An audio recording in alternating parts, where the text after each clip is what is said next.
Hello! In front of me I have Rubicon LW06 watch, and I'm gonna show you how to adjust the screen brightness on this device.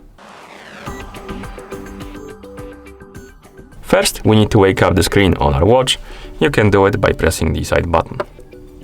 Once you wake up the screen, swipe down from the top of the screen to open the quick panel, and on this panel you should see this icon that looks like a sun. This is the screen brightness icon. Tap on it, and here we can adjust the brightness by tapping on the plus and minus buttons.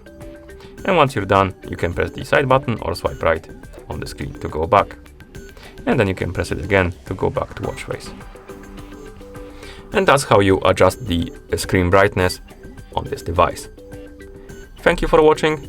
If you found this video helpful, please consider subscribing to our channel and leaving the like on the video.